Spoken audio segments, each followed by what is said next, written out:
গিলাতলার মানুষ, ভয় করো তোমাদের রবকে, যিনি সৃষ্টি করেছে একজন মানুষ থেকে তোমাদের সবাইকে। যিনি সৃষ্টি করেছে একজন মানুষ থেকে সবাইকে, গিলাতলার মানুষ। তোমাদের রব কতটা দয়ালু শুনবে তোমরা। গিলাতলার মানুষ, আল্লাহ বলছেন যে, আল্লাহ নবী সাল্লাল্লাহু আলাইহি ওয়াসাল্লাম বলেছেন, আনাস ইবনে মালিক রাদিয়াল্লাহু আনহু قال سمعت رسول الله صلى الله عليه وسلم। আনাস ইবনে মালিক রাদিয়াল্লাহু আনহু থেকে বর্ণিত, তিনি বলেন আল্লাহর নবী সাল্লাল্লাহু আলাইহি সাল্লামকে বলতে শুনেছে, قال الله, আল্লাহ বলেন। কে বলে? আল্লাহ বলে, ইয়া ইবনে আদম, হে আদমের ছেলে মেয়েরা, ইন্নাকা মা দাউতানি ওয়া রাজাউতানি গফারতু লাক। হে আদমের ছেলে মেয়েরা, তোমরা যদি আল্লাহকে ডাকো এবং মনে মনে আশা করো যে আল্লাহ তোমাদেরকে ক্ষমা করবে, আল্লাহ বলছে গফারতু লাক, তোকে মাফ করে দেব। আলা মা কানা ফিকা ওয়ালা উবালি।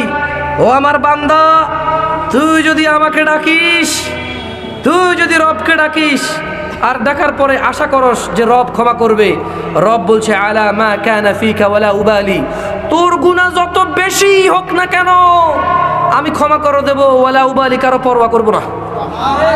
আল্লাহ বলছে, ইয়া ইবনে আদম, হে আদম সন্তান, লাউ বালাগাত যুনুবুকা আনানাস সামাই। হে আদমের ছেলে মেয়ে, তোমার অপরাধ যদি আকাশের মেঘমালা পর্যন্ত ছুঁয়ে যায়, সুম্মা ইস্তাগফারতানি, অতঃপর তুমি যদি আল্লাহর কাছে ক্ষমা চাও, আল্লাহ বলছে যে গফারতু লাক ওয়ালা উবালি, এই আকাশের মেঘমালা পর্যন্ত গুনাহ ক্ষমা করে দেবো, কারো পরোয়া করব না। আল্লাহ বলছে, ইয়া ইবনে আদম, হে আদম সন্তান, ইন্নাকা লাউ আতাইতানি বিকুরাবিল আরদি খাতিয়া। হে আদমের ছেলে এবং মেয়ে, তুমি যদি পুরো জমিন ভর্তি অপরাধ নিয়ে আল্লাহর দিকে আসো, সুম্মা লাকিতানি, অতঃপর আল্লাহর সাথে যদি তুমি সাক্ষাৎ করো, লা তুশরিকু বি শাইআ, আল্লাহর সাথে কাউকে শরীক করলা না, লা আতাইতুকা বিকুরাবিহা মাগফিরা, আল্লাহ পুরো জমিন ভর্তি ক্ষমা নিয়ে এসে তোমাকে ক্ষমা করে দেবে। তাহলে ক্ষমা কার কাছে চাইবে? ক্ষমা করবে কে? তিনি কারো পরোয়া করবে ক্ষমা করতে? তাহলে ক্ষমা কার কাছে চাওয়া উচিত? ক্ষমা কখন চাওয়া উচিত? হে গিলাতলার মানুষ, ক্ষমা কখন চাওয়া উচিত? গিলাতলার মানুষ ভালো কখন হওয়া উচিত? এখনই না, আরো পরে হও না। কেন? কালকে থেকে ভালো হয়ে যাও। মুহাম্মদ সাল্লাল্লাহু আলাইহি সাল্লামের উপরে আল্লাহ আয়াত নাযিল করলো। আল্লাহ বলছে যে, ইয়া আইয়ুহাল্লাযীনা আমানু আকিমিস সালাহ। হে ঈমানদাররা, তোমরা 17 রাকাত নামাজ দিনে পড়ো, প্রতিষ্ঠিত করো। কেন? ইন্নাস সালাতা তানহা আনিল ফাহশাই ওয়াল মুনকার। নিশ্চয় নামাজ সব খারাপ কাজ থেকে তোমাকে বিরত রাখবে।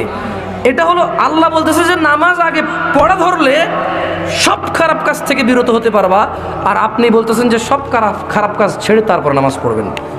পার্থক্য আছে কিনা? আল্লাহ কি বলেছে? আল্লাহ বলেছে যে সব খারাপ কাজ থেকে মুক্ত হতে পারবা, বিরত হতে পারবা যদি আগে কি করো। আর আপনি কি বলতেছেন? বুঝেননি কথা? আমি বলতেছি যে যখন আমরা আগে সব খারাপ কাজ ছাড়বো, তারপরে কি করব? আর আল্লাহ কি বলতেছে? গিলাতলার মানুষ, ভয় করো আল্লাহকে, যিনি সৃষ্টি করেছে একজন পুরুষ থেকে নর এবং নারী, এবং পুরো পৃথিবীতে যত মানুষ মহিলা এবং পুরুষ রয়েছে। গিলাতলার মানুষ, ভয় করো সেই দিনকে। রব বলছে, ফাইদা জাআতিস সাখা, যেদিন এসে পড়বে সেই ধ্বংসধ্বনি। ইয়াউমা ইয়াফিরুল মারউ মিন আখি, সেদিন মানুষ ভয় করবে তার ভাই থেকে। ওয়া উম্মিহি ওয়া আবি, তার মা এবং তার বাপ থেকে। ওয়া সাহিবাতিহি ওয়া বানি, তার স্ত্রী তার সন্তান থেকে। লিকুল্লি ইমরিইন মিনহুম ইয়াউমাইযিন শা'নুন ইউগনি, সেদিন প্রত্যেক মানুষকে তার নিজ নিজ গুরুতর অবস্থা ব্যস্ত করে রাখবে। মানুষ ভয় করো সেই দিনকে, যেদিন ছেলে সন্তান কাজে আসবে না, যেদিন মা বাপ দেখে মানুষ পলায়ন করবে, যেদিন প্রত্যেক মানুষ নিজ ব্যস্ততায় ব্যস্ত থাকবে। মানুষ ভয় করো সেই দিনকে। তোমাদের রব বলছে, ফাইদা জাআতিত তাম্মাতুল কুবরা, যেদিন উপস্থিত হবে মহাবিপদ। ইয়াউমা ইয়াতাযাক্কারুল ইনসানু মা সাআ, মানুষ স্মরণ করবে যা সে করেছে। রব বলছে যেদিন কিয়ামতের সিংহায় ফুৎকার দেওয়া হবে সেদিন মানুষ নিজে মনে করবে যা সে করেছে। ইয়াউমা ইয়াতাযাক্কারুল ইনসানু মা সাআ, মানুষ স্মরণ করবে যা সে করেছে। ওয়াবুররিজাতিল জাহিমু লিমান ইয়ারা, আর প্রকাশ করা হবে জাহান্নামকে তার দর্শকদের জন্য। ফাম্মা মান তাগা, সুতরাং যে সীমা লঙ্ঘন করে, ওয়াযারাল হায়াতাদ দুনিয়া, এবং দুনিয়ার জীবনকে অগ্রাধিকার দেয়, দুনিয়ার জীবনকে প্রাধান্য দেয়, ফাইনাল জাহিমা হিয়াল মাওয়া, তার থাকার জায়গা হবে জাহান্নাম। ওয়া আম্মা মান খাফা মাকামা রাব্বিহ ওয়া নাহান নাফসা আনিল হাওয়া, আর যে ভয় করে তার রবের অবস্থানকে, ওয়া নাহান নাফসা আনিল হাওয়া, এবং যে নিজের কুপ্রবৃত্তি, নিজের খারাপ মন মানসিকতাটাকে খারাপ কাজ থেকে বিরত রাখে, আল্লাহ বলছেন ফাইনাল জান্নাতা হিয়াল মাওয়া, তার থাকার জায়গা হবে জান্নাত। আন আবি হুরায়রা রাদিয়াল্লাহু আনহু قال يقول سمعت رسول الله صلى الله عليه وسلم يقول ألا إن الدنيا ملعونة ملعون ما فيها إلا ذكر الله وما وله عالما أو متعلما। আবু হুরায়রা রাদিয়াল্লাহু আনহু থেকে বর্ণিত, জি গিলাতলাবাসী, যেই কাজ কর্ম, যেই ছেলে সন্তান, যেই দালান কোঠা, যেই ব্যবসা বাণিজ্য, যেই মার্কেট, যেই জায়গা জমি, যেই আধিপত্য বিস্তারের জন্য, যেই পৃথিবীতে টিকে থাকার জন্য তুমি আল্লাহকে স্মরণ করো না, নামাজ পড়ো না, যাকাত দাও না, মিথ্যাভাবে সম্পদ উপার্জন করো, আল্লাহর সলাতে পর্যন্ত আসো না, তুমি আল্লাহর কোনো বিধানকে পরোয়া করো না, যেই দুনিয়াকে প্রাধান্য দেওয়ার জন্য। আবু হুরায়রা রাদিয়াল্লাহু আনহু বলছে যে আল্লাহ নবী সাল্লাল্লাহু আলাইহি সাল্লাম নাকি বলেছে, আলা ইন্নাদ দুনিয়া মালউনা, নিশ্চয় এই দুনিয়া হচ্ছে অভিশপ্ত, মালউনুন মা ফিহা, এবং এই দুনিয়াতে যত কিছু আছে, স্বর্ণ গয়না, গাড়ি বাড়ি, মাটি ধন সম্পদ, ছেলে মেয়ে, এই দুনিয়াতে যা আছে, আল্লাহ নবী সাল্লাল্লাহু আলাইহি সাল্লাম বলছে মালউনুন মা ফিহা, দুনিয়াটা অভিশপ্ত, আর এই দুনিয়াতে যা কিছু আছে সব কিছু গজবপ্রাপ্ত, ধ্বংসপ্রাপ্ত, অভিশপ্ত। মা ফি ইল্লা যিকরুল্লাহ, আল্লাহর জিকির ছাড়া, ওয়া মান ওয়ালাহু আলিমান আও মুতাআল্লিমা। শোনো দুনিয়ার মানুষ, এই দুনিয়াতে যা কিছু আছে সব কিছু গজবপ্রাপ্ত, সব কিছু অভিশপ্ত, শুধু আল্লাহর জিকির ছাড়া এবং ওরা ছাড়া যারা আল্লাহর পথে শিখে এবং যারা আল্লাহর পথে শিখায়। বুঝতে পেরেছো? এই দুনিয়ার জন্য তুমি কত কিছু করছো। গিলাতলার মানুষ, ভয় করো তোমাদের রবকে, যিনি সৃষ্টি করেছে মানুষকে এক বিন্দু তুচ্ছ পানি থেকে। গিলাতলার মানুষ, মহিলা এবং পুরুষ, পর্দা কে ফরজ করেছে? আচ্ছা, শুকর আমরা কেন খাই না? হারাম নাকি মনে চায় না? হারাম। শুকর আমরা কেন খাই না? সবাই বলতে হবে। কুকুর কেউ খায়? কেন? এই জন্য কুকুর হারাম দেখে খাই না। কি বলেন? তাহলে মদ কেন খাই? মদ কি হালাল? তো ওটা খাই কেন তাহলে?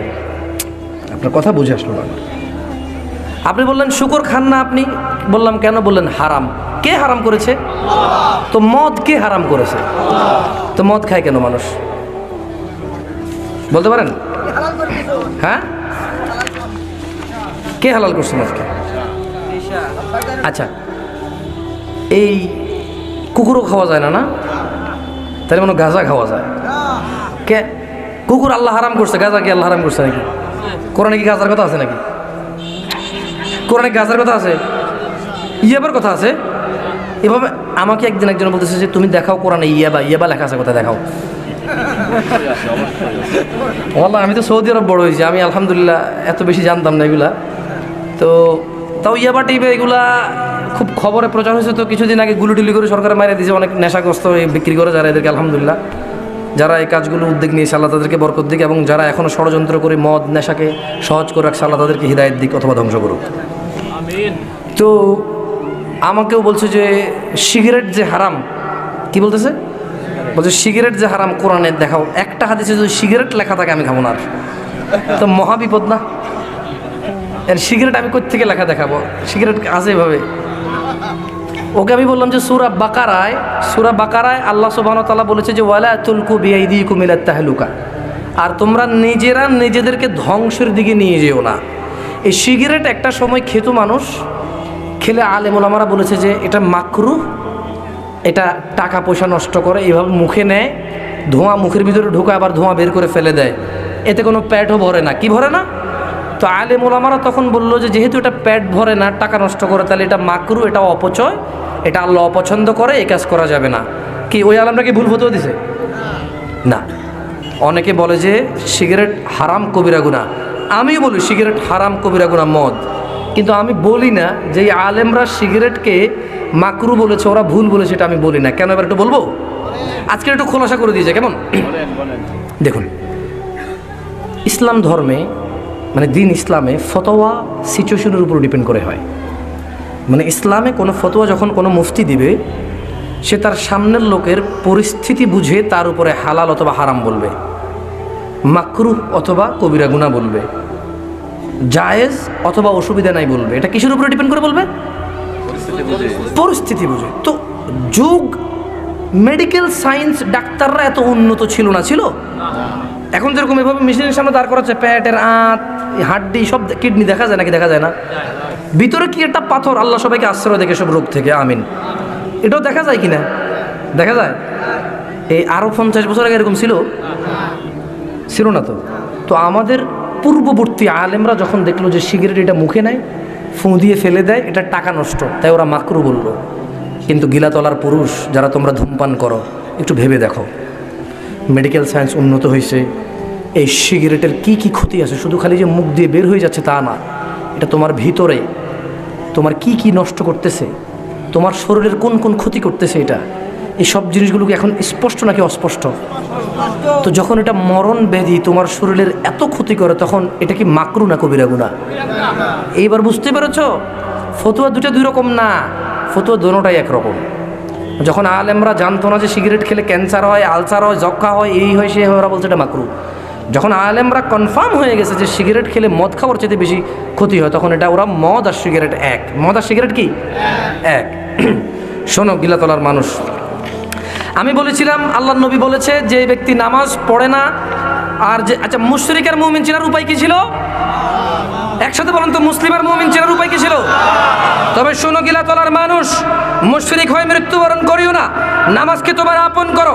ওয়াইদ ক্বালা লুকমান হাকিম বলেছিল লিইবনিহি ওয়া হুয়া ইয়াইযু, তার ছেলেকে ওয়াজ করতে গিয়ে বলেছিল, ইয়া বুনাইয়া, হে আমার পুত্র, লা তুশরিক বিল্লাহ, তুমি আল্লাহর সাথে শিরিক করিও না।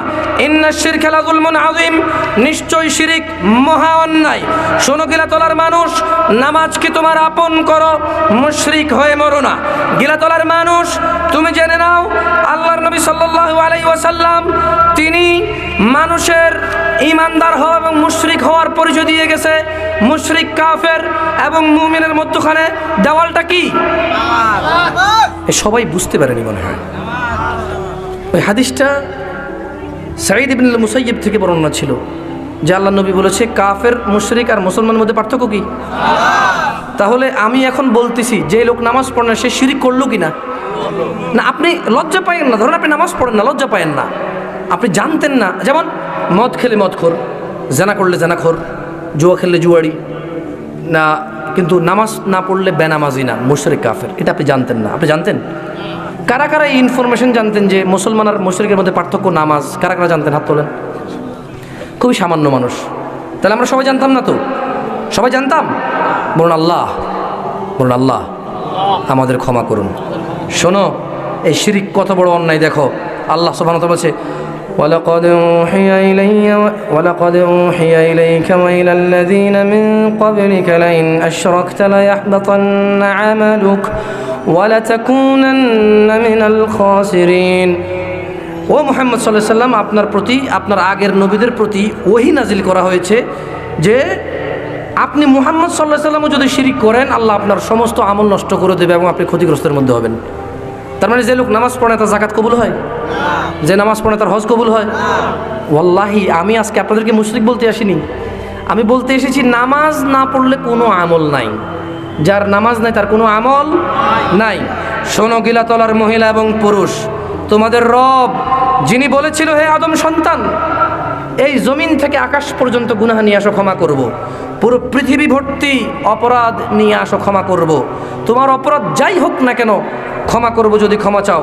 সে একই আল্লাহ বলছে, ইন্নাল্লাহা লা ইয়াগফির, নিশ্চয় আল্লাহ ক্ষমা করবে না, আইয়ুশরাকা বি, যে আল্লাহর সাথে শিরিক করে, ওয়া ইয়াগফিরু মা দুনা যালিকা লিমান ইয়াশা, এই শিরিক ছাড়া যত অপরাধ জারি হোক না কেন আল্লাহর ইচ্ছা, তিনি চাইলে ক্ষমা করবে, তিনি চাইলে শাস্তি দিয়ে আবার ক্ষমা করবে। কিন্তু আল্লাহ শিরিক করে মারা গেলে ক্ষমা করবে না, কারণ রব বলছে, ওয়া মান ইউশরিক বিল্লাহ, যে আল্লাহর সাথে শিরিক করলো, ফাকাদ ইফতারা ইসমান আযীমা, নিশ্চয়ই সে মহা অন্যায় রটনা করলো। আল্লাহ বলছে, ইন্নাল্লাহা লা ইয়াগফিরু আন ইউশরাকা বিহি, আল্লাহ ক্ষমা করবে না যে আল্লাহর সাথে শরীক করে, ওয়া ইয়াগফিরু মা দুনা যালিকা লিমান ইয়াশা, এছাড়া ক্ষমা করে দেবে যার যা খুশি অপরাধ।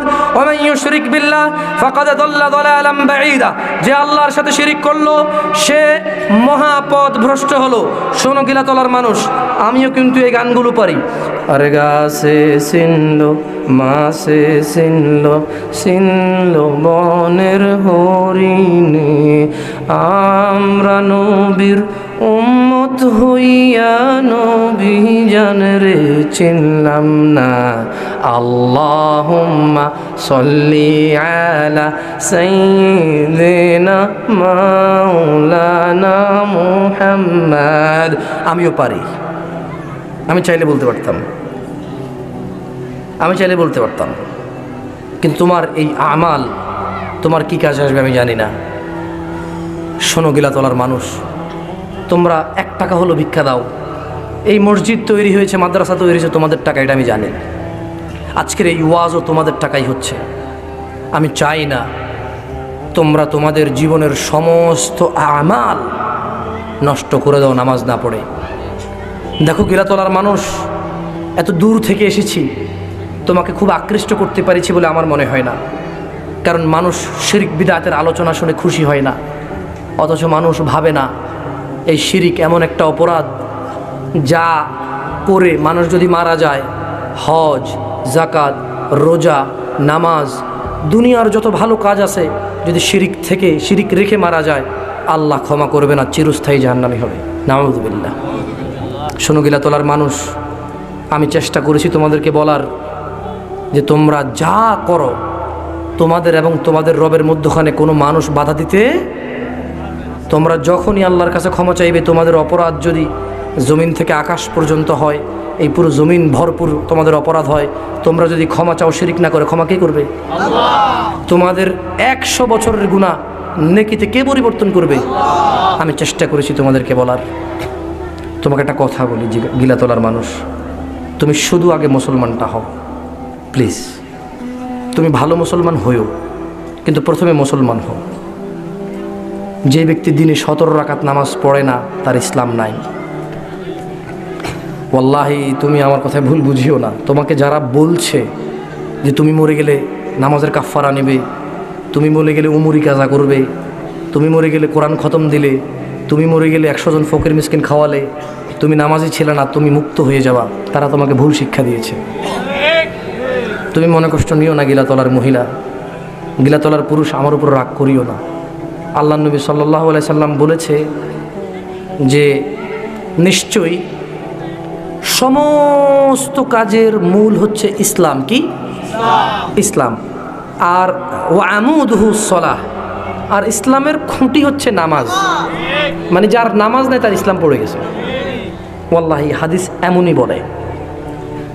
আমি চাইলে তোমাকে বলতে পারি, আমার গিলাতলার মানুষরা, তোমরা আমার আল্লাহর মাহফিলে এসেছো গো, মাহফিলে এসে তোমরা বসেছো, আল্লাহর ফেরেশতারা তোমাদেরকে ঢেকে রেখেছে, সবাই তোমরা জান্নাতে আসো। আমি বলতে পারতাম, আমি পারি, আলহামদুলিল্লাহ, পারি না তা না, কিন্তু দেখো এই বলে তোমার লাভ কি হবে? তুমি এই ফেরেশতাদের ডানা হচ্ছে জান্নাত দিয়ে, জান্নাত পর্যন্ত ঢেকে রেখেছে, কিন্তু তুমি এখান থেকে বের হয়ে ফজর পড়বা না, জান্নাত থেকে বের হয়ে জাহান্নামে চলে যাবা। তো আমি তোমার জান্নাতে ঢুকায় লাভ হলো কি? আমার উপর রাগ করতেছো গিলাতলার মানুষ? রাগ করিও না, এটা কিন্তু সহিহ হাদিস। যে যখন আল্লাহর কোনো জিকির হয়, আলোচনা হয়, যেই মজলিসে আল্লাহর আলোচনা হয়, ওই মজলিসকে ফেরেশতারা ডানা দিয়ে ঢেকে রেখে রেখে রেখে রেখে আসমান পর্যন্ত ঢেকে ফেলে। এবং ফেরেশতারা আল্লাহর কাছে বলে, ইয়া আল্লাহ, এরা আপনার জিকির করতেছে। মানে এই জিকিরের আলোচনা কোথায় যায়? আসমানে যায়। এটা সত্যি কথা, আমি চাইলে বলতে পারতাম, কিন্তু কী লাভ? তোমাকে ফেরেশতা ঢেকে রেখেছে, ফেরেশতার নিরাপত্তা ছায়ায় আল্লাহর পক্ষ থেকে তুমি এখান থেকে বের হয়ে ফজর পড়বে না 2 রাকাত, তুমি জাহান্নামে চলে যাচ্ছ, জাহান্নামের পথে যাচ্ছ। তো তোমাকে জান্নাতে ঢুকায় লাভ হলো কি আমার? তো তুমি নিজের জান্নাতে নিজে যাও, বিশ্বাস করো, তুমি নিজের জান্নাতে নিজে যাও। আমার কথা মনে কষ্ট নিও না গিলাতলার মানুষ। খুব বেশি এটা তোমাদেরকে দিতে পারছি বলে মনে হয় না। আনন্দ, একটু হাসি তামাশা, একটু কান্না, অশ্রু ঝরাবা সম্ভব নয়। শিরিক বিদআতের আলোচনা করলে সম্ভব নয়। মনে রাখবে গিলাতলার মানুষ, আমি চেষ্টা করেছি তোমাকে চিরস্থায়ী জাহান্নামী হতে বাঁচাইতে। আমার সর্বোচ্চ চেষ্টা করেছি যে তুমি শিরিক করবা না। আর তুমি মনে করো যে মুসলমান কি শিরিক করে? আল্লাহ সূরা ইউসুফে বলছে, ওমা ইউমিনু আকসারুহুম বিল্লাহি ইল্লা ওয়া হুম মুশরিকুন। এদের অধিকাংশ মানুষ ঈমান এনে মুসলমান হয়েছে, মুমিন হয়েছে, কিন্তু ঈমানের সঙ্গে সঙ্গে শিরিক করে। আল্লাহ নবী বলেছে যে মুশরিক কাফের মধ্যে পার্থক্য হচ্ছে নামাজ। দেখছো, যে নামাজ পড়ে না সে আল্লাহর সাথে শিরিক করতেছে। তোমরা তো মেনে নিচ্ছ না এটা। তোমাদের কাছে মনে হচ্ছে রাম শাম যদু মধুর কাছে মাথা ঠেকাইলে শিরিক হয়। আচ্ছা, একটা প্রশ্ন করি, হিন্দুদের যে পূজা, এটা কি উৎসব নাকি ইবাদত? ওদের উৎসব। হিন্দুরা কি উৎসব করে ওখানে? ওরা তাহলে একটা মূর্তি বানায় কেন? তাহলে ওর নিচে মাথা ঠেকায় কেন? তাহলে এটা মনে করে কেন যে কালিমা আসতেছে, সমস্ত বালা মুসিবত নিয়ে চলে যাবে, কল্যাণ আসবে? এটা কি উৎসবে হয়? এটা তো বিশ্বাসে হয়, ইবাদতে হয়। তাহলে হিন্দুদের পূজা কি হিন্দুদের জন্য উৎসব নাকি ইবাদত? তোমাদের বিয়ে কি তোমাদের জন্য উৎসব নাকি ইবাদত? বিয়েটা কি উৎসব না ইবাদত? কিন্তু আমরা তো উৎসব করে ফেলেছি এটাকে। এটা তো ইবাদত। যেমন একটা মেয়েকে ছুঁইলে গুনাহ, একটা মেয়ের সাথে কথা বললে গুনাহ। এবার আল্লাহর নবী যেভাবে বলেছে, মেয়ের বাবা রাজি থাকবে, সাক্ষী থাকবে, পুরুষ এক জায়গায় থাকবে, মেয়ে এক জায়গায় থাকবে, ছেলে রাজি হবে, মেয়ের বাবা মেয়ে রাজি হবে, এরপর খুতবা পড়বে, এদেরকে একত্রিত করবে, এরা একজন একজনের সাথে ঘুমাই থাকতে পারবে, আর গুনাহ নাই। তাহলে এই পদ্ধতিটা কার? তাহলে এগুলোকে মেনে কার কথা মানছে? তো আল্লাহর কথা মানলে কি উৎসব হয় না ইবাদত হয়? তো তাহলে ওরা যে পূজা করতেছে, ওরা যে বড়দিন করতেছে, ওরা যে পাঠা বলে দিচ্ছে, এটা কি ওদের ইবাদত নাকি উৎসব? তো মুসলমানের ছেলেরা যে যাচ্ছে হিন্দুদের ইবাদতে, তো এতে কি শিরিক হয় না? না, উৎসব হলে ভিন্ন কথা। আমাদের যে ঈদ, এটা কি উৎসব না ইবাদত? ইবাদত। এটা উপভোগ করার মতো ইবাদত। বছরে একবার আসে, সবাই সেটা বারবার আসে, কিন্তু এটা ইবাদত। এটা কি? এই জুমার নামাজ কি ইবাদত না উৎসব? ওকে, আজকের এই মাহফিল কি ইবাদত না উৎসব? এটা বলো। তাহলে দেখো, এখানে কিন্তু দোকান আসছে, ঝালমুড়ি, চটপটি, ফুচকা, ওই পোলাপানের বেলুন, অনেক কিছু আসছে, টুপি, পাঞ্জাবি। তো এত কিছু থাকার পরও এটা কি ইবাদত নাকি উৎসব? ইবাদত। তো তোমরা যে মনে করো তোমরা শিরিক করো না, তোমাদের ছেলে মেয়েরা শিরিক করে না, যুবকরা মনে করে আমরা শিরিক করি না, 5 ওয়াক্ত নামাজ পড়ি, অথচ যখন অন্য কারো ইবাদতে সে শামিল হয়, এটা কি আল্লাহর সাথে শিরিক নয়? তো তুমি কেন অন্য কারো ইবাদতে যাও? দেখুন, আমি খুব বেশি একটা বলতে পারি না, আগে বলেছিলাম, আমার কথা শেষ হয়ে যায়। আল্লাহর দিকে তাকে শিরিকটা করিয়েন না। ওয়াল্লাহি, আপনি আপনার স্ত্রীর যতটা ইজ্জত করেন, আল্লাহকে অতটা ইজ্জত করতেছেন না। আপনি এই এলাকার মান্যগণ্য একজন পয়সাওয়ালা মানুষের কথা যেভাবে শোনেন, এই এদিকে আসো, আপনি আসতেছেন, কালকে আসিস, আপনি কালকে যাচ্ছেন, আল্লাহ আপনাকে দিনে 5 বার মসজিদে রাখে, আপনি আসেন না। তো এটা যদি শিরিক না হয়, এটা কি? মানে আল্লাহ বলতেছে যে আস, আপনি বলেন যে যা, আসবো না, কি করবি কর। তাহলে নিশ্চয়ই আপনার অন্য কেউ আছে যে আপনাকে বাঁচাবে। বুঝতে পারেনি? আল্লাহ আমাদেরকে বোঝার তৌফিক